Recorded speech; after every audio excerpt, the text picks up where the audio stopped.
Yo, what's up, y'all? This is K Double here, and I am here as always with Alpha and today's special guest, the one and only Jaimel Hemphill Editor, creator, NPC Comics. What's up, my man? How you doing? What's up, bro? What's going on, y'all? Alpha, good to see you. Kev, good to see you again, man. Pleasure to see you, brother. Just having a lot of fun, enjoying hanging out with you both. All right, so let's get this started. We're going to be talking WandaVision pretty much the whole episode here. We're going to get in maybe a little bit of CW Arrow or CW verse if we can, but primarily going to be talking this final episode of WandaVision, which laid a lot of information on us. We were talking right before we came on air. We were talking White Vision. So Mel, you were going to give us a little bit of history on White Vision. So why don't we go ahead and kick off there? Yeah. So when I was a kid, the White Vision, it's a storyline from West Coast Avengers. And I loved West Coast Avengers when I was 13, 12 years old. And this story, what's funny is it happened in only 3 issues. It pretty much happened the way it happened in the show. He gets destroyed. They try to reboot him, but there's something missing. So when he comes back, he's this pale white version of himself. And I just thought it was cool because I thought the Vision looked really cool as this all white chalky robot. I thought it was just dope. Yeah. But what's funny is now reading the stuff that was in that comic before I came to it, like the stuff when I was real young and knowing the behind the scenes stuff, the White Vision story is actually kind of messed up. It was basically the decision of one writer, John Byrne, who decided he didn't like the way the characters were. And had I been maybe a 20-year-old at the time and been reading West Coast Avengers or reading Vision and Scarlet Witch for a long time, I would have been mad. Okay. Because for 10 years, I think it was Steve Englehart, who was the writer of the Avengers. He had done this 10-year-long storyline with Scarlet Witch and Vision. They were together. They had their own series called The Vision and Scarlet Witch, which is where we get WandaVision from, because they basically quit the Avengers, went to New Jersey, and built a house for themselves. That's what the story was. So that's why you get WandaVision, them living in New Jersey and trying to start a family. So there was this 10-year-long storyline, and in comes John Byrne and takes a blowtorch to it in the course of 4 issues. They had the 2 kids and they were a couple, and then they joined the West Coast Avengers, and then John Byrne takes over and says, "Yeah, I don't like this married couple stuff," and he essentially kills Vision, brings him back as white, ruins their marriage, and then in a twist that gave birth to the comic cover that almost made my mom throw my entire comic collection away. He retcons the 2 boys as figments of Wanda's imagination, and the only reason they have souls is because they were 2 pieces of Mephisto, which is why a lot of comic people thought Mephisto was coming in with this. I remember this, yeah. And so it gave birth to one of the greatest covers I've ever seen in my life. Just Google Master Pandemonium baby hands. And it's the greatest thing because it's this villain called Master Pandemonium who had just gotten 2 parts of his soul back, and he's laughing maniacally on the cover with his hands in the air, only his hands are not his hands. His forearms are made of the torsos and heads and arms of Wanda's twins. It is creepy. And when my mom saw the cover, she was like, "What is this?" No more for you. No more for you. Yeah, between that and Daredevil, she was like, "No, you're reading Satan." And so I thought White Vision was cool as a 12-year-old, but as a writer now, knowing the inside baseball, I'm like, dang, that was kind of messed up. He just blew up a 10-year storyline. Wow. I mean, it's his. That's what it is. When you work on Marvel Comics, DC Comics, you're just a caretaker, right? Anybody can come in and do whatever they want after you come, but it's just, dang. It was 10 years. Butchered. And that also set the stage for Wanda being the crazy person that she is in the comics for the past 20 years. She's just been this mentally broken person. So this was the perfect. Obviously, Marvel they take kind of a greatest hits approach to the way they make these characters. They look at however long the character's been around. They take the best parts and make a cool story out of it. So that's what I think WandaVision was. But it was interesting seeing White Vision. And I also love like the stuff they turn on its head. Like when Wanda first sees the White Vision, the way she reacts is straight out of the comic books, and you expect her to like try to kiss him, and he doesn't react. That's what happens in the comics. But instead, she comes up to him and starts squeezing her head. And I was like, oh, that's a cool little. Like it manages to like surprise people who haven't read the comics and people who have. And I think that's why Marvel is like probably one of the best franchises out there today, because they know how to please everyone. It's pretty amazing. I would say from beginning to end, this series pleased me. I've read some complaints, and let's address those before we dig deeper into this final episode.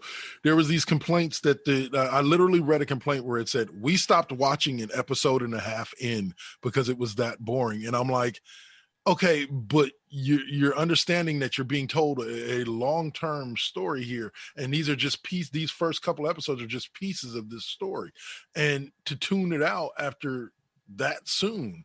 And so you were like, well, it's slow. Well, some of the best stories ever told started out slow for the first chapter or two, and so were you guys happy with the pacing? And Alpha, I'll throw this question to you real quick for the 9 episodes, because 9 episodes is a kind of literally a sample size of a season. Like in regards to at least how I remember season. I know like Mel, watching when we were kids, we had 22, 25 episode seasons. So like, it's like a fraction of a season, but it was basically effectively almost like a 5 to 7 hour long Marvel movie, just given you in small sample bites over the weeks. So, So Alva, you take it. Do you feel like the pacing, the pacing of the show was good? Just to go back really, really quick, I did really like the idea of the White Vision. I liked the introduction that he's very clearly not the Vision that the focus is on here, and he's meant just as a ploy to say fuck you in this whole storyline going here, at least from Hayward's position, which was really dope. I did like the aha moment, this unsaid little moment between them both, where the interaction where they're spinning, where you can sort of realize it's almost like the cybernetic version of walks like a duck, talks like a duck, right? It's like, wait, if you've got Vision hardware and you've got Vision software, then what does that make you? Vision. Yep. And so I really like that they planted the seeds of that and still left a lot of room for the whole story to go through without that really, really changing the story. Like, I feel like it would be a horrible fucking plot point if at the end of the episode, the White Vision appears in front of Wanda and he's like, I'm good, I'm back now. It's like, where's the depth? Where's the time to feel this as fans and from the position of Wanda? So I did really like how they pulled off the whole storyline with White Vision. And I'll be honest, sorry, not to cut you off, but the first time I watched it, the first viewing before our most recent watch party, the first viewing, it kind of threw me off that like all of a sudden he just was like, oh, thanks for the memories, and just disappears, and takes off. But then I'm like, it was exactly like what you were saying. Like, I was like, yeah, but you can't have him just all of a sudden, hey, Wanda, I'm back. And it would have just been too, to me, corny for how deep the actual show was getting as far as emotionally. I agree. With Wanda and with Vision, etc. But yeah, no, White Vision was a character that when they showed me, I wasn't too familiar with the comic books, to be honest. Like, I had heard through Mel and through other friends of mine about it, and when we got into this whole MCU thing, they began to talk about it, especially when he had the Mind Stone ripped from his head. There was discussions about it, but to see it the way that they played it out, for me, I thoroughly enjoyed the introduction and can't wait to see more of them. Like, I agree. I agree. Like, I thought it was really cool, actually, that you can actually see that the White Vision sets the difference between him and the other Vision apart by the fact that the other Vision simply has the mock Mind Stone. Yeah. You can see in the battles that he continuously reaches for it and goes for his head. Yeah. And then you can see him vocalize it when he's literally like, how are you not the right Vision if you have the Mind Stone? Yeah. And then Vision's like, no. It's artificial, bro. Yeah. I like that. Well, let's touch on that for a second too, because that blew my mind once I came to that realization that she basically created a new Mind Stone in that dude's dome. like just out of pure grief. No, out of her memories. Exactly, out of her memories. Like, and like this chick, at this point, you can answer this question from email and see. At this point, is she literally the most powerful person in the MCU? She's definitely the most powerful Avenger. Okay. She's definitely the most powerful Avenger. In all honesty, the most powerful character in the MCU just got her start. Actually, Monica Rambeau is probably the most powerful character. There we go. That's what I like to hear. That's been introduced so far. Okay. Because she negates basically anything that's a physical form of a power can't affect her, and anything that's energy based she can manipulate. She used competently. If the writer wants her to win, there's a logical reason for her to defeat any character you've seen so far in the MCU. That's interesting. So, but definitely Wanda is the strongest Avenger. And when it comes and magic breaks all the rules, right? So you know, magic by definition breaks rules. So in theory, once again, like when you're talking about comic books, it's really whoever the writer wants to win. But you know, based on the rules they've set up, and based on the way the powers have been written in the comics, the most powerful character that's been introduced is Monica Rambeau. Okay. And okay, so let's talk a little bit about where they ended up going with this whole fake Pietro thing. Okay, awesome. I was going to go right into that. I loved it. I love it. Instead of it being like, you know, instead of it having anything to do with the X-Men, anything to do with mutants, it's just some dude named Boner. Yeah. Like it was just like, okay, let's rock with it. You know, but yeah, like that kind of threw me off because like I was one of those ones that was expecting like this massive like introduction of mutants and how she ripped him and this whole storyline, and he's gonna come back to his memory and remember he's Quicksilver, and nope, Kev. Nope. He was never Quicksilver to begin with. You're wrong at every point. I mean the most important thing to remember is that it doesn't work. Like the only thing worse than Bryan Singer's X-Men is Zack Snyder's Justice League. First off, and second, even if you want to pretend that there was something worth redemption about those X-Men movies, even if you want to pretend like they deserve to be continued and put on the same level as the Marvel movies, and I'm sorry, I don't want to doubt. I know I'm sitting here creating comics and I'm crapping on other people, so I apologize in advance. This is me as a fan talking. I was not a fan of those X-Men movies. But if you're going to continue them, Quicksilver's the last person you can use because in those movies he had no sister and his name was Peter. Yeah. He wasn't Pietro. Like he wasn't like it's not even a direct. So for him to come in and recognize a sister, that doesn't make any sense because he didn't have a sister in those movies. So it doesn't make sense. But it was a great piece of stunt casting. It also it's a nice little stunt cast. It allows the viewer to accept him as Pietro. It doesn't make Aaron Taylor Johnson die again. Right. You know, so you still have Pietro out there. They left open the possibility that she can bring back the dead. Remember, Agnes was interested in seeing if she could bring back the dead. Right. Like Agnes is testing her powers the whole time. Like she killed Sparky not because she's a wicked woman. She wanted to see if she would bring the dog back for the kids. She was seeing how powerful Wanda was because she wanted to see like, oh, is this worth me absorbing this power? Right. So the whole series, she's testing her. She's notice every time Agnes comes in, she does something to disrupt the tranquility of the scene. Right. She does something. She breaks character first. Right. Right. To get Vision to say something to Wanda. She makes the kids grow. She brings in the dog. She kills the dog. Everything she does is getting Wanda to have to exert power to bring things back in line. She throws in a guy who looks like Pietro to pretend to Pietro because Wanda's not expecting it. She wants to see how much control Wanda can exert over this false reality and to keep everyone in line. So she keeps throwing her curveballs. That's the whole thing. That's what Agatha all along means. She's throwing her curveballs the whole time. So, but at the same time, they wanted you guys as viewers and me as viewers to buy that it's Pietro, right? Yeah.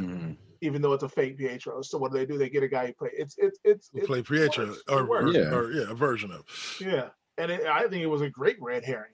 Everybody's thinking, the one thing I would say is that it would have been a huge disservice for any X-Men to show up at the end of the show, because this was about Wanda. Mm-hmm. And like it's one about her paying for her being broken by grief and then working her way through it. That's the story.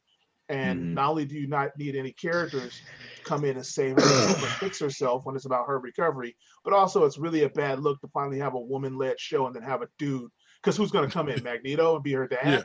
Yeah. Like it's really bad look. Really a bad look to have a dude come in and fix her problems. Like, so it works on a bunch of levels to me.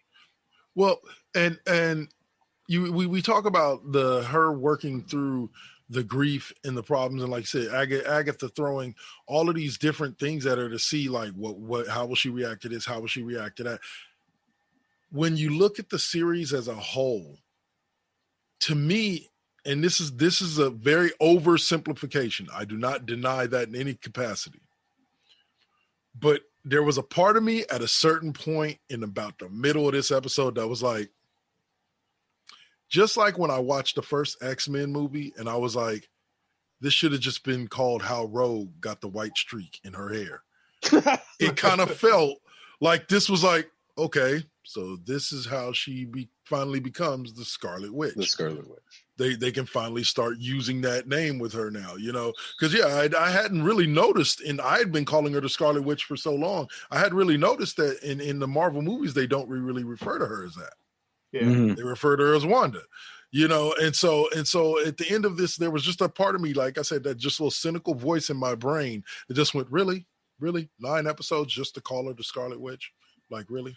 But then I think it was them kind of catching up everybody on explaining just what, like, that's if I understand, like, the Scarlet Witch thing, like it actually meaning something, is a fairly recent development.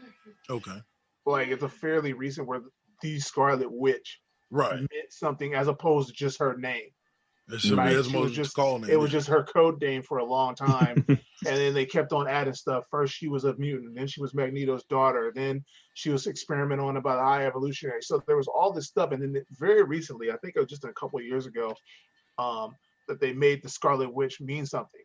And I mean, the only thing that's missing now is, in all honesty, most people don't know this, but Scarlet Witch and Quicksilver are actually whitewashed characters. Really? In the comics, they're not white. Okay. They're half Jewish because Magneto's their dad. Yeah. No, because they're half Gypsy, right? They're half Romani. Okay. Yeah. So like they've replaced Romani with Sokovian. So I think that's one of the things that, or maybe hopefully they can say that her mom was a Romani Sokovian because her mom was the Scarlet Witch before her. So they made it a title that was passed down to her. So I'm hoping that they'll finally correct that. Obviously, you can't get her now that Elizabeth Olsen's there. You can't get a Romani actress to take the job, but they can at least play into it and probably bring some of the Romani aspects into it. Which is why some people were offended. Actually, I mean, because there's so few Romani people, right? But they were offended. She was like, "Oh, I'm a Sokovian fortune teller," because that's a stereotype of Romani people. That they're all fortune tellers and traveling people and all that stuff. So like they got annoyed at that. So I'm hoping that they'll clean it up. Maybe they won't visit it at all, but there's a theory that the mountain she was on was Mount Wundagore, which is like a magical mountain from the comics. So hopefully by bringing that in, they'll hopefully get into her heritage and actually get some representation on the screen. Now, the one of the key things now, of course, we watched all the post-credit scenes. Mm-hmm. The one thing that I did like about this episode was I believe, I'm not 100% sure about this, but I believe this was the first introduction of the Darkhold into the MCU. It was brought up and used in Agents of S.H.I.E.L.D., but that's been established as a separate timeline, I believe.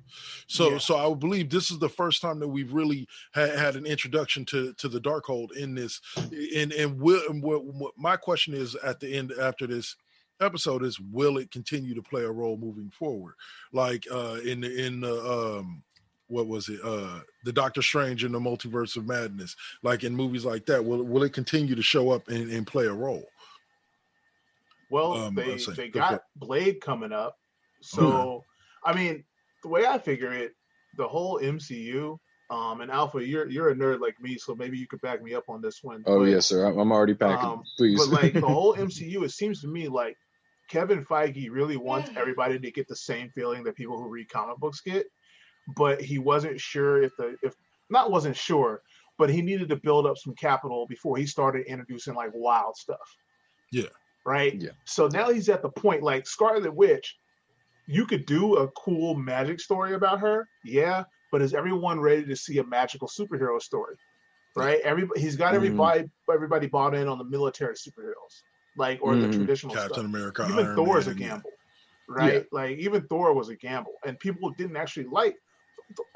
I liked him, but if you look at the popularity, Thor wasn't super popular until Taika Waititi made it a comedy.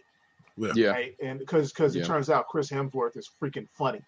Like that's the only reason it works. It's not even that Thor leans to it. It's that Chris Hemsworth is a really good comedic actor. After amazing Ghostbusters, comedy there was chops. no doubt. Right? Like he knocked the ball out of the park. But I think what happened is it was like, okay, here's Iron Man.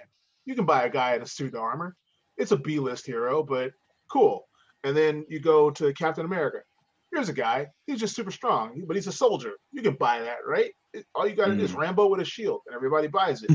And then, you get everybody. Once everybody bought into Avengers, they're like, okay, here's Guardians of the Galaxy. Let's see if you can deal with a talking raccoon and a tree, right? And then everybody bought into that. And now I think we're going to start getting the wackier and wackier. Like Eternals is wacky. Oh, like, shit, I'm so ready. Eternals is Jack Kirby full on acid. Like it's wild. So I think also Scarlet Witch is like something where Joss Whedon wanted to use her because he couldn't use Wasp. So he brings in Scarlet Witch and Quicksilver because they were the second round of Avengers introduced. And they did it in a way that everybody would accept her. But now we've convinced everybody to accept these wild type of stories. So now they're doing the magic stuff because Doctor Strange worked. So now we can give you the full-on Scarlet Witch because now we can do magic stuff and stuff. And also, it's very important to notice that the townspeople hated her after they were done. Hated her. You know who else is hated like that? Mutants. Yeah. So like, even though people didn't get the mutants that they wanted, you got the setup for people to start mistrusting people with powers, specific people with powers, as opposed to the Sokovia thing where it's all people with superpowers. Right. Because like, if you look at it, nobody has a secret identity. So if you have mutants come out, they don't make sense in the MCU right now. Because like, all right, Spider-Man, we know that he's getting J. Jonah Jameson in his next movie and everything. Right. But in a standard MCU, everybody loves Spider-Man but hates Wolverine because he's a mutant. Like, why? Why? The average person doesn't know Spider-Man's not a mutant. Spider-Man has powers. What's the reason? Why would you trust the dude in the mask but not trust this guy in the mask? Like, it doesn't make any sense. So you really need to do something. You have to start driving a wedge for people to start hating a certain segment of the population, so that you can actually make mutants make sense. Otherwise, they don't make sense. And this would be a great starting point for that. With like you said, with the reactions of 100%. I like, to be honest with you, some of my favorite scenes throughout this entire series were when the townspeople were woken up.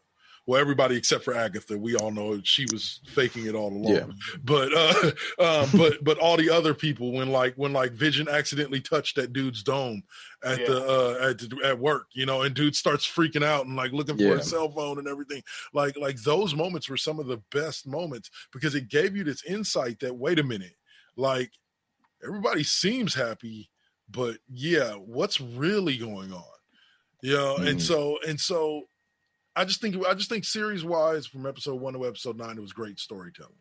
Like I appreciate them giving us an entire episode with episode 8, or was it episode 8 or episode 7 where Agatha takes her through her life trying to find out where and how to get her powers.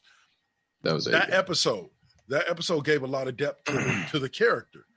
Because like for me, I'll be honest with you, I was sitting there watching that and watching them sitting there watching TV and was not expecting the bomb to drop and all of a sudden the house to blow up and then another bomb to hit. You know what I'm saying? I was not expecting any of that, even though my brain comprehended the fact when the episode first started, when they got into that scene, this must kind of be around the time when she loses her parents. I didn't expect to see the scene happen. Boom, literally, like no pun intended on that one. Boom, right there in front of me, and so it gave me a lot of, how do you say? I have a lot more invested in the character of the Scarlet Witch and Wanda Maximoff than I have in the previous, I'd say 5 or 6 movies that we've seen snippets of her in throughout, coming to an end of this series. Now that's the next question I kind of want. Is this going to be, because like I've had this discussion with Suave, my co-host on West Coast Bias, and me and him were talking about the fact that these Marvel series are going to just end up being one-offs as opposed to an actual season after season after season. And well, the name of this last episode, the series finale, kind of leads to that same thought process. So does this mean that we're no longer going to see Wanda on the small screen? It's just going to be on the big screen now? Like she's had her one off and she's done, and now we're moving on to Falcon and the Winter Soldier? What are your thoughts? Go ahead and kick us off, Alpha, and then Jaimel. I'll go. Shoot. Go ahead, Alpha. Yeah.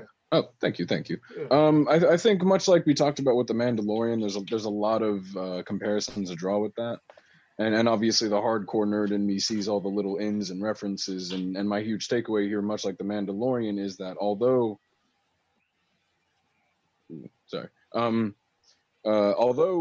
in isolation it was really good, really fucking good, don't get me wrong, but what this did best at going forward was plant a lot of seeds going forward on a lot of things that we can use, and it left a lot of hooks for a lot of different stories going forward, and so a lot of them we can't even see yet. And going into Agatha a little bit more again, Jaimel, you might remember Agatha is a Silver Age character who in the comics just purely trained the Scarlet Witch, right? Yeah, she's been the Fantastic Four's nanny. Yeah. She's been trained to Scarlet Witch. She's an antagonist. I mean, Catherine Hahn, it's one of those things where it's like Kate Blanchett was hella, and I was kind of mad that she was only in there for one movie. Catherine Hahn is so good. I don't think I've ever seen a bad performance from Catherine Hahn. She elevates everything she's in. So Agatha really has the potential, especially the way they're treating her now. She has the potential to be like the new Loki. And that's what I'm the magical side of the MCU. So I don't, if they're smart, maybe they've got 2 years now. Even though Doctor Strange is done filming, you can slip her in there, and she made it a point not to kill her. And Agatha immediately changed, said, "You can use me. You need me to help you learn." And then she says, "Well, I know where to find you." And then she brainwashes her. So she's still there. So I thought that was a great resolution. Just my 2 cents on shows. I think stuff like She-Hulk and Ms. Marvel. I think those will be multi-season shows. Like She-Hulk will do her thing and then maybe show up in the Avengers. Ms. Marvel will do her thing and then show up in Captain Marvel movies and then go back to her show. But I think stuff like WandaVision or Falcon and the Winter Soldier, those are meant as bridges. Like these are taking the movie characters, expanding on them in bridges. And same with Armor Wars. It's taking these characters that are big characters but haven't got a chance to shine in the movie. And if you look at it, these shows are movies. Like WandaVision's a half-hour show. It's like 20 minutes, but they made 9 of them. That's a movie. That's 180 minutes. It's a movie. It's an end game or something like that. So that you just got 2 Scarlet Witch movies. That's basically and the budget was about 150 million, which is a movie. Like that's what they're doing. They're making movies and chopping them up and putting them on Disney Plus for you. So I think this is just the thing where it's going to get even more wacky and wild. I think there's a lot of subtle stuff. Like once again, I think the key to the MCU is Kevin Feige. Because he decides he doesn't write the scripts or anything, but he decides the overall direction. He decides what characters get made when, right? He's the overall guy. And if you think about it, like in Iron Man 2, they made a point to show you that Tony Stark's weapons never fail. Yeah. Right? They made a point of showing you that Justin Hammer's weapons didn't work and Tony Stark's weapons always work. Then in Avengers 2, they make it a point to say, the only reason we're alive is because that bomb didn't go off, which is completely out of character. And then you get the payoff here in WandaVision almost 10 years later saying, no, my power is actually activated. And that's something that Kevin Feige is doing. Yeah. Like that's like the writers. Joss Whedon's not thinking that when he's writing the script, but the guy who's in charge of the overall story is. And I was like, I mean, that's amazing. I actually had to give props to that. It shows what can happen when the right person is in charge. Yeah. That's what I was rolling with. He can plant seedlings like this without really knowing where they're going as a hardcore fan and a casual fan. Exactly. Is where I was going with because obviously in the comics, Agatha was she had a place with the Fantastic Four and she trained Scarlet Witch, and now you bring her in here and she was just the antagonist for the most part, but how did the Scarlet Witch beat her in the end?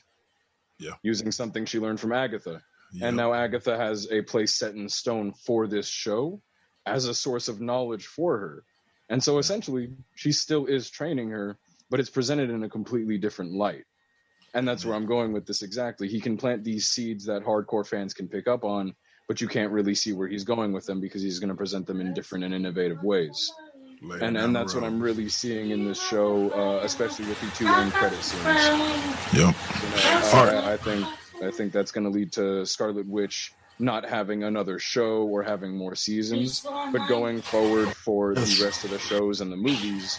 Now Scarlet Witch has all of these different plot points and hooks for her to be in all these separate different places for characters like Doctor Strange, for even characters like Spider-Man, and for the whole Avengers team. And that's what I'm really picking up off of this.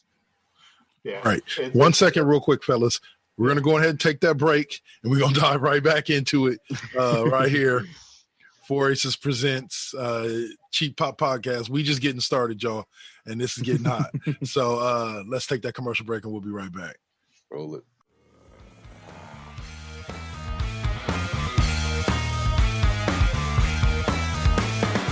Man brain. You know you want it. You know you need it. Let me introduce you to our team of audio professionals, 100% committed to giving you the greatest extreme comedy podcast of all time. What's SPH? I'm so super cute. Send me your orgasmic release videos. You can get it rootin'. You can get it tootin'. You can get it doing doughies in your yeet. Mi nombre es Tío Yeti. And you just laugh at little Hank. I ain't gonna pretend I is fresh. But looks like you might like that. And most importantly, I'm Skullfucker. Rah! Go to manbrainpodcast.com to get orally violated. Manbrain out.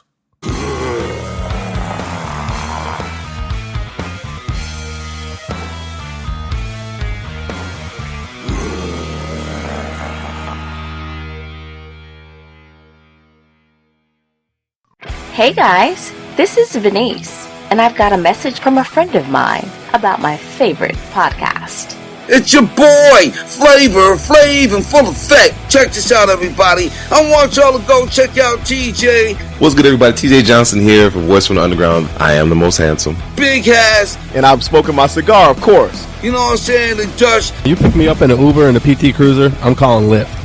Cause they be fighting the power, talking about social issues, politics, you know what I'm saying? And we're not even that good. Right, we're terrible. Terrible. Tangents all over the place. And not only that, but they be keeping it fun with the sports, music, comics, and movies too. Am I allowed to talk? I think no, not right now. Shut up, colonizer! You know what I'm saying? He on Twitter at VFU Podcast. So you can find them. So check 1, 2. This is Flavor Flav. Yeah, boy. Okay, what Flav was trying to say is, check out Voice from the Underground on your favorite podcast network. Voice from the Underground. Game ticket, $50. Hot dog, $8. Team store item, $25. I told him I can beat him with one hand tied behind my back, with some glasses on, with one eye lens out, with some flip-flops on in the rain. Haven't you listened to someone's dumb sports opinions? Worthless. Some people shouldn't talk sports. For everyone else, there's the Unspoken Podcast, available on most podcasting platforms, and on the web at theunspokensportspodcast.weebly.com. All right, y'all, and we're back. So, Mel, you were about to say something in regards to Alpha's.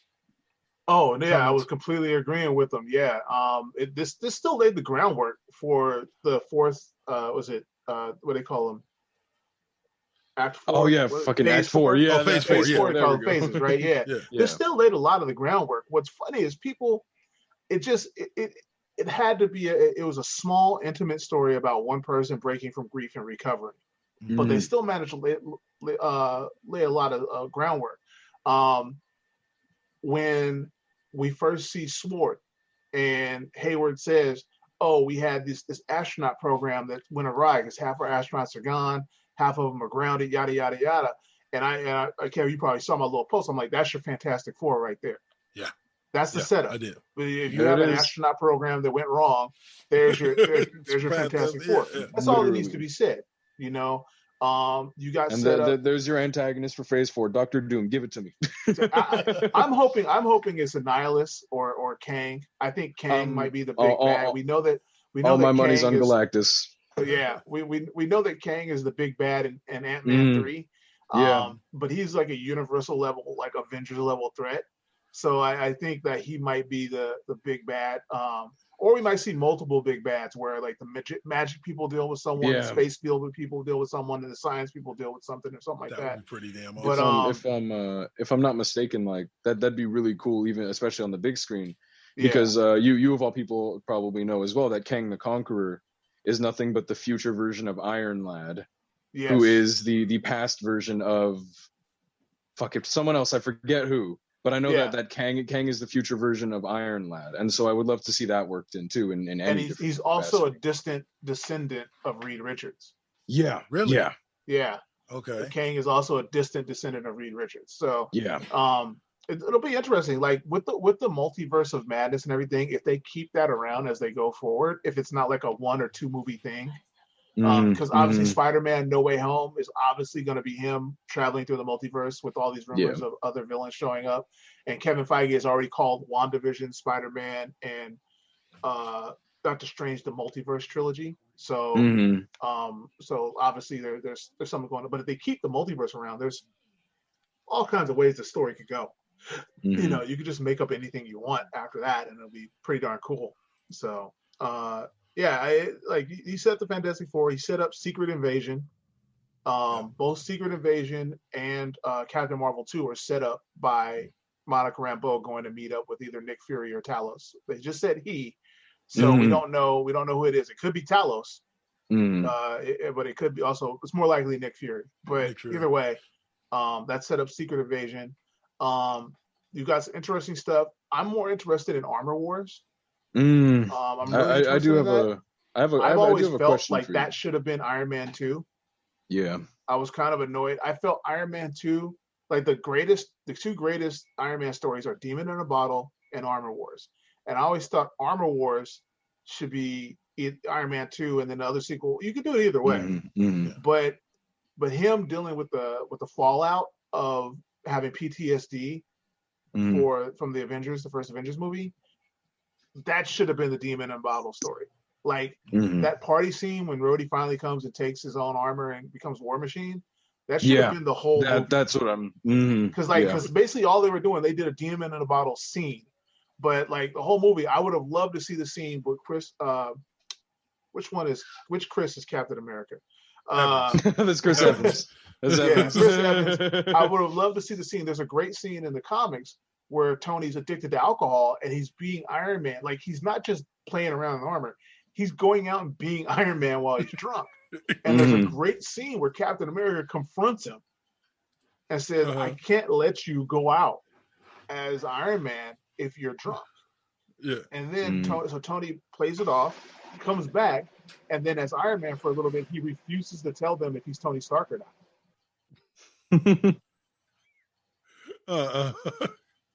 Yeah, I would love to see that. Oh yeah, I felt like we were taken for that. And then Armor Wars would have been good as Justin Hammer. You know, you had Whiplash using this technology. it would have been great if they brought in everybody, and had Tony realizes that the proliferation is getting crazy, so he starts disabling all the other people who've used this technology. So I think what we'll see is I think what we're going to see is now that Tony's not around, his technology is being stolen. Abused. Yeah. I think that's what's going to happen. It's like since he's not there to control the proliferation of it, everybody's going to use this technology, and it's going to be up to Rhodey to kind of clean up before it turns into Armageddon. So it's one of the best stories because it requires Iron Man to go rogue because he's crossing national lines, he's crossing boundaries, disabling other countries' equipment, and taking their armor apart, and even the Avengers can't stop him because the government's telling him to stand down. He's like, no, I'm not going to let everybody use my technology. So it's going to be interesting, interesting twist in that now it's his legacy. It's like it's ruining his legacy. He could have been the legacy of the Avenger who saved the world, and now he's the guy who unleashed all the technologies. This crazy technology. Amen. Oh man. I have a question though. To one Jaimel. See, now I talked about it on our last episode, but now as someone who might know the story a little bit deeper, now that we see the introduction of the other or the imposter Pietro, and we see that WandaVision has come to the point where she can openly control this power on a large magnitude scale, do you not see shades of House of M in this? Yeah, I thought everybody was really on that House of M train, and I was like, yeah, that's not gonna happen. I don't think it's gonna happen, but it's like I don't think it's gonna be. Everybody thought it was gonna be some sort of reverse House of M where she says more names and everybody gets powers. And Kevin, I think you've seen my theory on this. I had one theory where I thought they were gonna make Monica Rambeau a mutant because I was like, okay, you can explain that Monica Rambeau. I got one thing right. I said that they were going to say that the Mind Stone triggered something that was already in her. I called that part, and I was right about that. What I thought they were going to say is that if certain people have a genetic predisposition to having powers, and if you get touched by an Infinity Stone, it triggers those powers. And I was going to say, well, Monica got touched twice by an Infinity Stone because she went through the barrier twice. She gets powers. And then my second part of that thing, I was going to say, well, half the human populace just got snapped away and then brought back. That would count as being touched by an Infinity Stone twice. And if you just say, okay, well, of those who got blipped away and blipped back, a certain small segment of that have this gene and they randomly get powers. And that's how you would explain mutants. Kind of like the Mist situation with the Inhumans, right? Yeah, exactly. And that brings me to they're introducing the concepts that play into that. So Kev, this is a super deep cut in Marvel Comics, but the way they explain why so many human beings can get superpowers, how come Peter Parker got bitten by a spider and he didn't just get radioactive poisoning, instead he got spider powers, right? How come Captain Marvel or Monica Rambeau got exposed to some weird energy? She didn't die from exposure. She just got superpowers. The Fantastic Four, they're flying their shuttle, the shielding fails, they get bombarded by cosmic rays. They don't die of cancer, they get superpowers. Why? And the reason is that this comes from actually the Eternals and the Inhumans. The Celestials, those big dudes who were in Guardians of the Galaxy, when they do the flashback with thing, they show those big dudes. Those are called Celestials. They experiment on species. And they experimented in our solar system, and they made 3 kinds of humans. They made the Eternals, the Deviants, and the Inhumans. And they're all based on the same DNA. So we've already seen the Inhumans, and there's the Eternals and the Deviants. The Deviants are mutant Eternals. Thanos is one of them. He's a Deviant. They're introducing these things. And the thing is, they found that humans have this weird structure that we are super adaptable. And when you do weird things to us, we get random evolutionary things happen. So they made perfect versions of us, and they got the Eternals. And the Eternals started sprouting out Deviants. Then they were like, okay, they're too strong. So they made another version of us. They made Inhumans. Problem is, some of the Inhumans get powers. The rest of them became regular humans. But we still have that genetic thing. And sometimes it happens naturally. And that's how you get mutants. So like there's this whole thing. So I'm wondering if with the Eternals, whereas the story with the Mist was them inducing it versus it happening naturally. Whereas exactly. with Inhumans, it's not like mutants to come of age. Yeah, exactly. So I'm wondering if the Eternals movie is going to introduce mutants actually. Like the Eternal, like that's the place to do it. It actually, because they've been around for things, and they've already said Celestials exist. They've already brought it. All the concepts are there, so it doesn't take a huge leap for them. It's just that everybody, a lot of readers, aren't as old as me, right? And so a lot of people like who are watching this, they've only been reading comics for the past 20 years, so they think of House of M and stuff. But if you look at it and you realize that Marvel is pulling from the past 80 years and not just the past 20. The concepts are there from the introduced mutants naturally, but I think Fantastic Four, I think Blade, I think a bunch of stuff comes before the X-Men. I think it's at least 2030 before we see the X-Men. Wow. Yeah, give it time. Let everybody forget, because otherwise you're never going to get better than James McAvoy or Patrick Stewart. Right. Yeah. You're not going to. So you have to let another actor. People are still comparing Wesley to Mahershala Ali. Yeah, like Herschel's not going to even get a clean slate. He's an Oscar winner, and people are still like, "Well, Wesley was perfect, though." So, like, can you imagine what happens when someone's got to be Professor X and Patrick Stewart, like, who was fan casted for like nearly 20 years before he got the role? Nailed it. No, you got to whoever they're gonna. Hopefully, Kevin Feige isn't enamored with Wolverine as everybody else is, and I personally wouldn't even do Wolverine in a movie. Yeah, I would if I was going to bring in the X-Men. I would actually do the original 5 X-Men. Cyclops. Just make it totally different. It'd be Cyclops, Beast, Angel, Jean Grey, and Iceman, and it's totally different than anyone's ever seen because they usually start with the new X-Men.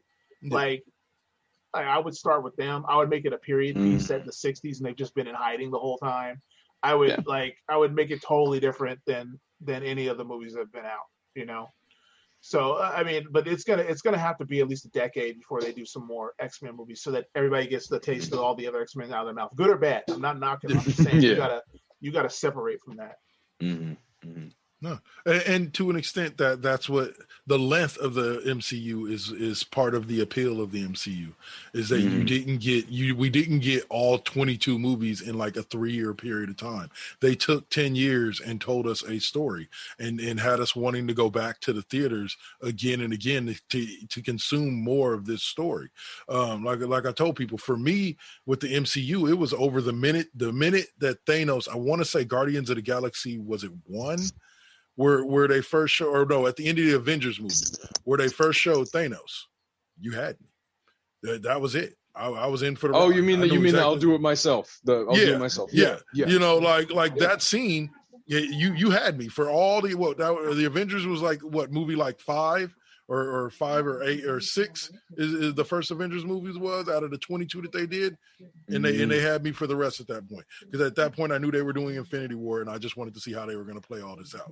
Little did I know it was going to take another 6 years for them to get there, and it was well worth it. And I think that we're going to see a lot of the similar writing and a lot of a similar continuity and universe building with this Disney Plus, with these Disney Plus series, because I think you're getting a lot of them back to back. Like we got the series finale for WandaVision this Friday, and then on the 19th starts Falcon and the Winter Soldier. Yes, and then I want to say somewhere either right before or right after Falcon and the Winter Soldier is supposed to end, we get Loki, I believe, is the next one, isn't it? Yeah. I believe so. They need to stop playing and call it Captain America the Winter Soldier. Yeah. They need to stop playing and call it that.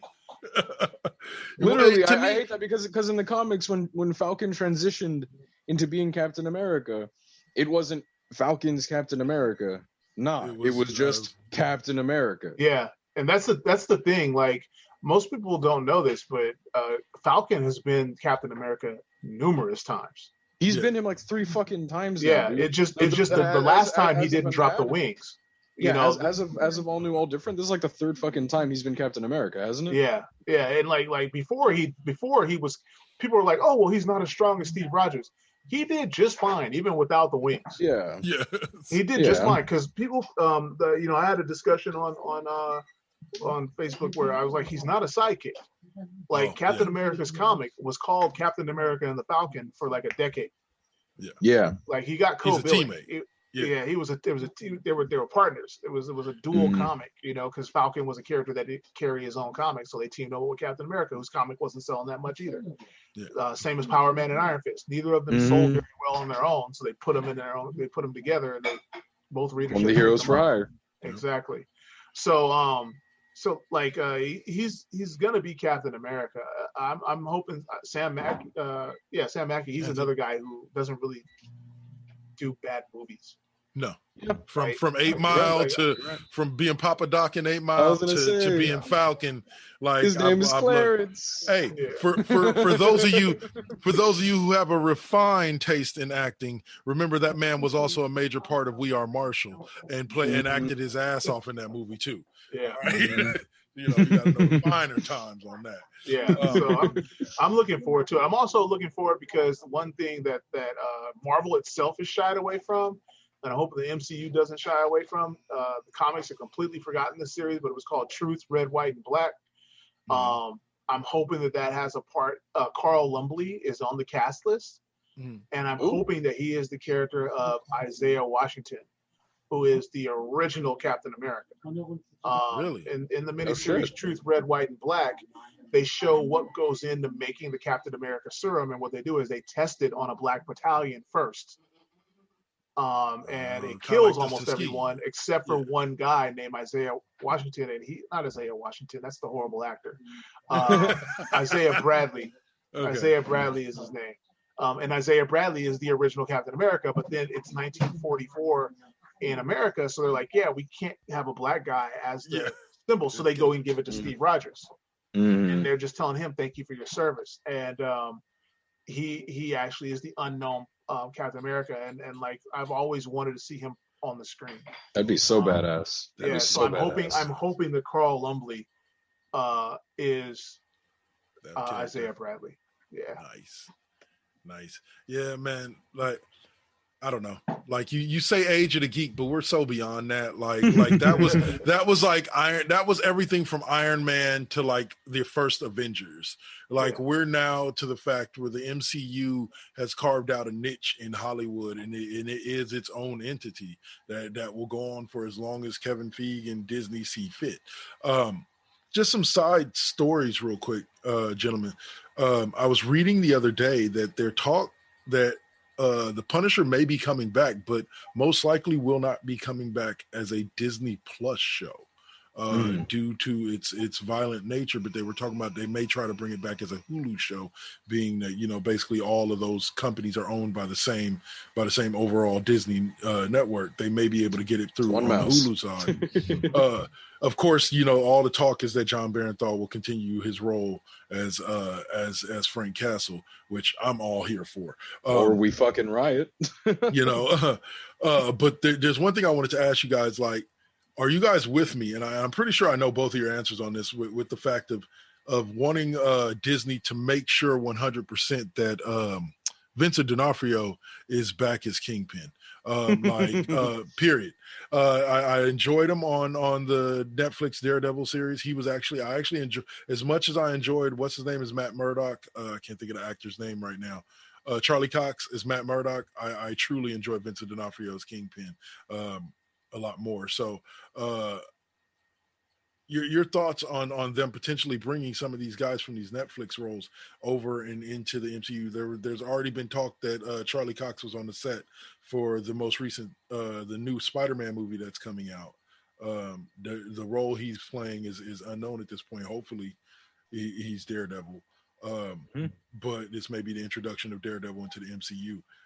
Hopefully, but I want to get your thoughts. Alpha, kick us off. Jamil, follow up after him, and let me know your thoughts on these characters potentially making their MCU debuts after watching WandaVision. What are our hopes and about what they do with these characters when they bring them in?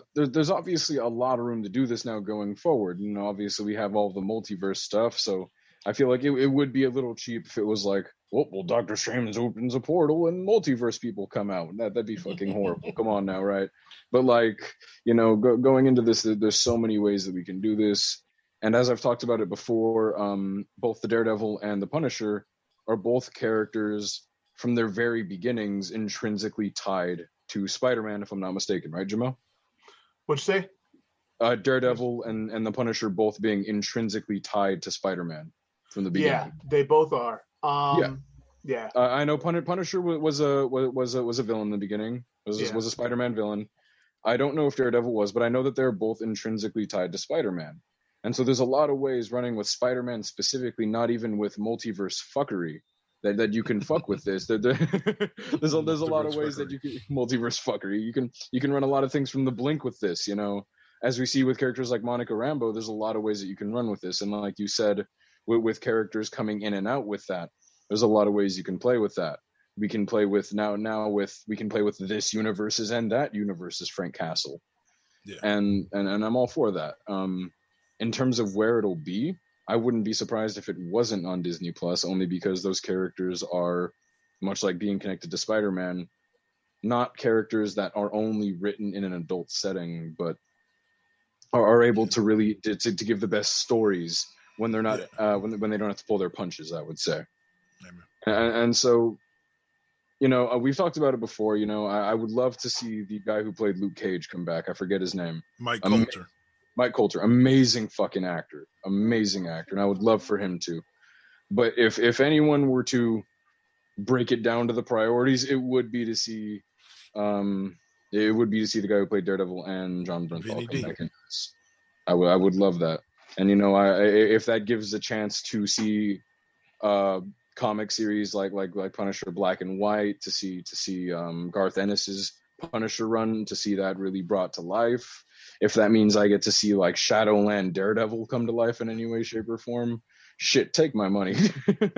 If this means I get to see Bullseye, if I get to see what they had planned, which was Stephen Ogg playing Bullseye, and for those who don't know, Stephen Ogg is the voice of Trevor in GTA 5. And if you don't think that man would ace Bullseye, you're not thinking right. I'm so hyped for all that, because those two characters bring a whole host of things with them. And when it comes to Kingpin, like I'm not afraid to say I fucking love the 2000s Daredevils movies, and I have an unbridled love for Michael Clark Duncan. So it's hard for me to say it, but holy shit that I love the guy who played Kingpin in the Daredevil show. But I will not give any love to Ben Affleck as Daredevil ever in my life. But you can't refute Michael Clark Duncan. No, as Kingpin, I take nothing away from him. Yeah, you can refute Ben Affleck. You can refute Daredevil Fleck. You can refute that. You know what's weird about Ben Affleck is that he always looks like a really good hero. Like he looked amazing as Daredevil. He looks amazing as Batman, but for some reason his Daredevil didn't click, because I think it was because he couldn't play a blind guy convincingly. Yeah. Because he's just walking up like, "Hi, I'm blind," and you're just like, "No, you're not. You look too strong, man. You got to nerf yourself more." Yeah, he's like, "I'm blind." No, you're not. Like, yeah. But yeah, I mean, I'm with you, Alpha. Like, I think what's going to happen, the best case scenario is that we get this treated like Eric Bana's and Ed Norton's Incredible Hulk. Oh my fucking God, yes. Like when Ed Norton, when he came in to do his Hulk, it was like, okay, we're not going to mess with the origin. Eric Bana's movie was your origin.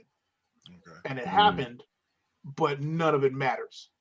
And then he made his movie, and then we switched to Mark Ruffalo, and Mark Ruffalo is like, I mean, we know that Ed Norton's movie is part of the MCU. Yeah, but it's canon. But it's like this redheaded stepchild. Like, it happened, but none of it matters. Like, we're only going to bring back people, like, we're still waiting for Liv Tyler, right? Like, Nat's dead now. Nat's dead. Like, you can at least bring Liv Tyler back in now, you know? And now they're finally bringing back the Abomination. He's going to be in She-Hulk. So you finally got that. But they're saying it happened, but we're going to only take the parts that we care from it in order to make sure you're caught up, right? And I think the best case scenario is that's what we get with the Netflix shows. If they bring them in, it's going to be, they happened, but if we want to do Born Again the right way, we're just going to do it our way with the same actors, but we're going to pretend that this didn't happen. It's perfect because if you look, I think if you get anybody brought back, I feel really bad saying this, but I think the only 2 characters you might get, 3 characters, you might get 3 out of the 5. You might get Daredevil. I think that's like an 85% chance. Yeah. I think it's a toss-up whether or not you get Jessica Jones. And I think it's a 3 out of 4 you get Punisher. I don't think you get Iron Man or Power Man or Iron Fist. I don't think you get either of them. Yeah, I hate to say it, but I don't think there's any chance in hell we're seeing Iron Fist going into this. It's really sad because Finn Jones, they let him down. Scott Buck, the showrunner, was what was wrong with that. That's the same guy who made Inhumans. He doesn't understand. He doesn't understand comics. He doesn't get it. And I think if Finn Jones had been given a chance, the guy may not be a martial artist, but he is a dancer. And if they gave him a bit more time to learn choreography, I think, and he had a better showrunner, I think that show would have been fine. Because getting into the end of season 2 was actually pretty good. Anyway, I digress. The thing is, the 3 series that I named, it's not that Iron Fist was the weakest of the one. It's not that I think Luke Cage is bad. It's because they left off at points where the story was unfinished. Daredevil ended with and they all lived happily ever after, right? It's him, Karen, Foggy sitting at a table saying they're going to have a thing, and it left off with them as a happily ever after. Kristen Ritter's Jessica Jones, it ends with her just walking off into the sunset. Hellcat's in the raft, right? Which is let me down because Hellcat's a great character and they wasted her. But anyway, honestly, dude, she's doing her thing. Like she's left in a point of stasis. Punisher, same thing. He walks off into the sunset. They clear his record. He's just Frank Castle off in the sunset. So they're left in a open ending that allows you to continue the story, pretend, take what you want from the past, but it's a clean slate. You can just pretend, from that point, you can literally pick up from where they left off, and you don't have to admit anything happened before. Whereas Luke Cage had just taken over the club and is in danger of becoming a gangster. Iron Fist is without his powers. And now Colleen Wing is the new Iron Fist, and it's just this whole thing that may have to resolve, right? So you have to answer those questions if you're going to continue the story. Whereas with Punisher and Daredevil and Jessica Jones, you don't have any questions to answer. The story's ended neatly. So I don't think, and also I have to disagree with you, Alpha. The only thing I disagree is I like Mike Coulter as an actor. I like him as an actor, but I think he was the least interesting person in his own show. You think so? Really? Yeah, okay. You know what? That is fair. He's not bad, but every single person around, it was like he was just this blank board that everybody else bounced off of. That's fair. Like everyone else, like Black Mariah, obviously Hirsch as Cottonmouth. I was going to say Cottonmouth seeming three times more everybody else was like a better character, more meaty character, and more interesting than Luke Cage. He was a square. That's a good point. As opposed to being the coolest dude, he was the square. Yeah. And I don't know what it is about Mike Coulter, the main character, but he's a square. Like I'm a square. Square recognize square. Like he's a square. He was not cool. Luke Cage is cool. He's a blaxploitation character. He's a play on Shaft and Dolomite and all those characters. He's supposed to be the coolest guy in the room. Instead, he's the Poindexter in the room. Like it's one thing. Like and I don't mean the fact that he's like, no cursing in the shop or so. No. You can still do that and be cool. That's my uncle. My uncle is the coolest guy you ever meet, but you don't curse around him. He tell you, hey, bro, young blood, wash your mouth. Like he's cool about it. And so he was not a cool Luke Cage. Like Luke Cage don't ask you for coffee. Luke Cage takes the coffee. Yeah, he's like, nah, man. I like that. He says it flat out. Like he was not cool. I don't know what it is, but he just. I don't know. I don't think Terry Crews could have played him because Terry Crews would have played it like that too. But you need someone who's cool, like can be hip, and it's not like I don't know. He needs to be a little more street and somebody with Mike Coulter's look, but Samuel L. Jackson's attitude. Exactly. Mike Coulter looked the part. He looked amazing, and I don't think he's a bad actor. I'm just saying that he was kind of like the straight man in his own series. Yeah. Like, he wasn't driving the action. Everybody else was just way more interesting than him to watch. Yeah, that's a very good point. I know what you mean. Like when you look at the direction of the story too, you can almost see he's kind of floating along with how it goes, versus him sort of pushing his own story in relation to especially the other cast of the Defenders. Even characters like Iron Fist, you can see a lot more personal approach to the way he does things. That's a really good point. I'm really open to that. I'm open to that. Although I will say, I think was it an episode of Iron Fist? Or was it Luke? There's one episode it's the episode of Luke Cage in the second season where he goes and gets Iron Fist help. Mm-hmm. Yeah. And that was the best hour of either one of their shows.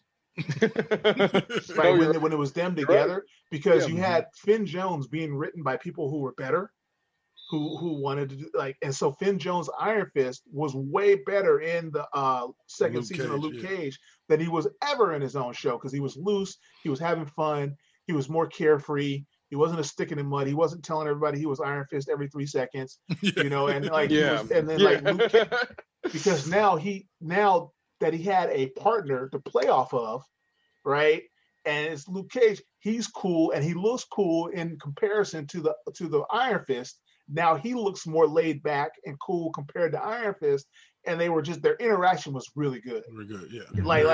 Go back and watch, and you'll see they are together. They're peanut butter and jelly. Yeah. I think what it is I think Chia Hodori Parker and all the guys, they finally got Luke Cage, Power Man, and Iron Fist, and they wrote it like they wanted to read Luke Cage, Power Man, and Iron Fist, and like it just worked together. It's peanut butter and jelly. I'm like, this is why they put them together in the comics, because they're just not that good apart, but for some reason you put these two together and it's great. Yeah, it's Reese's, so maybe if they come back, I guarantee you, if we do get if we see either of those characters again, we're not going to see them separately. It'll be a Heroes for Hire series. Yeah, we talked about it'll be that. There's very few. If you think about this, every single Marvel movie is like, I like to do this with my own comics, not to toot my own horn, but when I write comics, I like them to be different genres. And if you notice, the Marvel movies have been putting out different genres. Like you got espionage, you got space opera, you got all this stuff. They don't have a good buddy comedy. Falcon and the Winter Soldier is going to be their first buddy road trip type movie. Luke Cage and Iron Fist, that's a buddy comedy waiting to happen.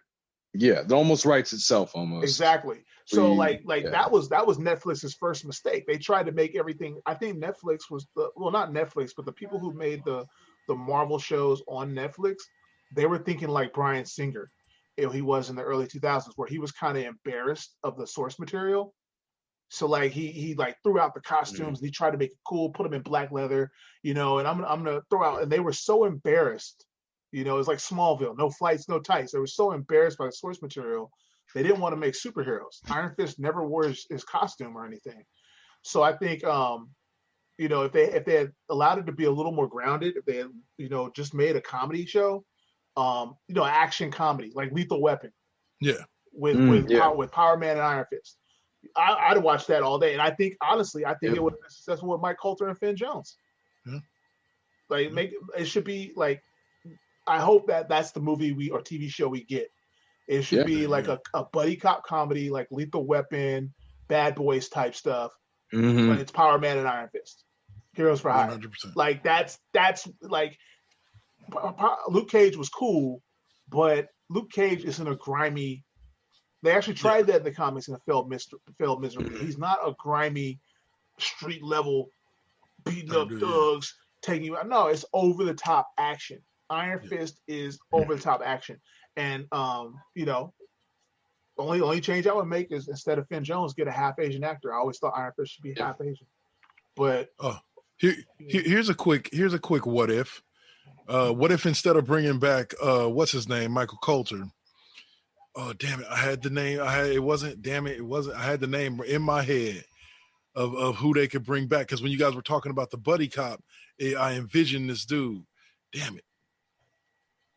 Oh well, if I come back to it, I'll bring it back up again. But yeah, no, I'm here for it. For you give me a buddy cop with anybody with Luke Cage and like you said, that one episode when they were together is some of the best back and forth. I left that episode smiling. So, but all right, guys, we kind of getting long on the tooth here as far as time. So, we're gonna kind of I'm gonna ask you guys one quick question that's gonna determine what our final subject is gonna kind of be. Have either of you been had a chance to watch any of the episodes of Young Rock? I have not. Not yet. No. Okay. I have not. I will begin this segment by saying this. I advise you guys to. It's some good TV. The stories being told, just the way they're being told. The actors look very much like their real life counterparts, and it's very well done. And the representation of The Rock's grandmother, great Chief Peter Maravilla's wife, is very. I can't necessarily speak to the authenticity of it, but it feels very, you know what I'm saying, very well done. And obviously being that he's a part of it, the man made sure that his grandmother was represented well. Same thing with his father. Like a lot of the first 3 episodes is him putting over dad. And I can understand why, you know, his father inspired basically his entire career. So, but definitely watch it. But didn't think you were going to make it through this whole episode, Mr. Hemphill, without mention of this. But our friend of the show here, longtime friend of mine for over 30 years, one of my best friends here, was recently inducted into the Bay Area Pro Wrestling Hall of Fame. Big round of applause for my brother. Yes, sir. Congratulations. Share with us just a little bit of how you feel about going in to that Hall of Fame there, bro. Oh, man. Well, you know, I've said it before. Just thank you to the NorCal committee who inducted me. Yeah, I mean, I wasn't expecting it. It was an incredible shock. You know, it's one of the bright spots of the pandemic for me. You know, we didn't get to do a in-person thing. There's some mitigating circumstances with the recordings as well, but sooner or later they'll put that out and everything. Yeah. But yeah, it's just an incredible honor, and you know, just wow. You know, looking at a Hall of Famer, y'all. There's some incredible people who are already there. There's some people who I hope come in after me who I think should have went in before me. So yeah, you just gotta just be honored and stay humble and just thank you. That's all I can say. Well, you put in a lot of hard work. I lived with this man for 5 years. Well, he put in a lot of hard work, practice, matches, driving places to go represent his school and the APW guys. Man, like, yeah, very much deserving. Very much. Thank you. Appreciate you, bro. Appreciate you. So, all right, guys. A lot of respect. So there as much as we got to, there's a lot we couldn't get to. We'll save it for another episode, another time, because I definitely want to have Mel back on to talk a little bit of Superman and Lois later on in the season. We're both loving that show right now. So, but let's go on and wrap this up. Jaimel, I'll give you first top. Any final thoughts for the crowd, and Alpha, you can follow up and we'll close it out. You know, oh yeah, I mean, just I really enjoyed the series. I think people just need to learn how to watch TV again, because like this was like over the weeks, and you know that's what happens. You I think shows do better when you can't binge them, because you got a week to think about it and speculate, and that's what makes it fun. But just because your speculations don't come true, don't be disappointed. I know a lot of people are poo-pooing the finale because you didn't get Reed Richards and Professor X and all that. It's like, yo, that's not what the story is. And likewise to people who are disappointed in like, oh, Monica didn't do much but stop some bullets. Yeah, it's not her show. So like just you know, hold on. You know, Monica's a character that can do a lot of things and hopefully have her own movie one day. So just enjoy it, man. Just sit back and enjoy it, and hopefully, you know, I'm gonna go stream it. Maybe I'll binge it now because it's so good. But just sit back and enjoy the ride, man. We're really lucky to have all these people working so hard to give us all these cool shows and movies and stuff. So yeah. Alpha? Yeah, rolling right through with it. I agree. You know, we're at a very good point here when it comes to entertainment. And although we may be in the pandemic era of everything, you know, that doesn't mean that we can't get a hype train of real good quality shit like that coming through. And I'm really happy with the whole package of the show. I was never the biggest Scarlet Witch fan, and I say this as someone who was actually one of the bigger fans of Quicksilver growing up. It was a really solid show that showed a lot of depth to a character that deserved it. And it's actually pretty funny because if you look back on it, they planted the seeds for this show to happen. And so now we're seeing everything seeds planted for other shows in this show. And as a whole, if you wanted me to rate it from 1 to 10, I'd give it an 8.5 in terms of staying true to the comics and veering to create creative swerves and overall just good content. It was solid. And I'm so up for what's coming forward. Now I'll say it like this. I love the entire series, Pillar to Post, episode 1 to episode 9. Fake Pietro had 2 of my favorite lines.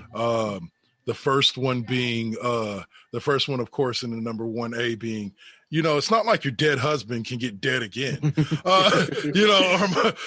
that one got me. And then the one where he's like, I don't know what happened. 1 minute I'm running along, the next minute I'm full of holes like a jackass. And I was just like, damn, that's just like that. Somebody needs to get him some aloe vera for burning himself on that one. But he had 2 of my favorite lines. But overall, I was highly impressed with the story that was told. I think the Agatha All Along theme song is going to be stuck in my head for the next few years. That reached number 1 on iTunes. Even they were surprised. But overall, happy, can't wait. Just sitting juiced, kind of mad now. Like I stated at the beginning of the when me and Alpha first jumped in the room. The only thing I'm mad at about the series is that there's not more episodes. Like that's the only thing I'm truly mad at. Other than that, I was thoroughly impressed. I was thoroughly entertained, and don't want to have to wait 2 weeks, but gonna have to wait 2 weeks to get more from the Falcon and Winter Soldier, and continue to keep an eye on this Marvel universe that we've now been watching going on 11, almost 12 years now. 14 if you want to keep the Hulk canonized, but if you're true.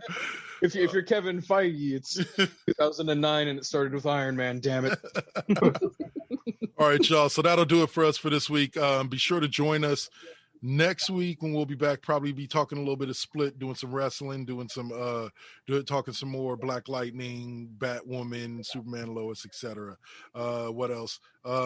We got you guys know the shows on 4 Aces. I didn't go on over them with them. If you watch the commercial in the middle of the show, you got the full listing. Be sure to stay tuned for the commercial at the end of the episode for Double K's Classroom for this week, letting you know what's coming up with that. And just stay watching us on YouTube or listening to us wherever you find your favorite podcast. Again, once again, thanks to the Hall of Famer for joining us. We appreciate you, brother. And we will have you back on again soon. Hey guys, I really had a lot of fun. Thanks for having me. Appreciate it. Course, man. Always. Get caught up on that Superman and Lois, dude. Most def, man. Most def. Can't wait to hear your take. All right, y'all. That's it for us for this week. We'll catch you later. Peace.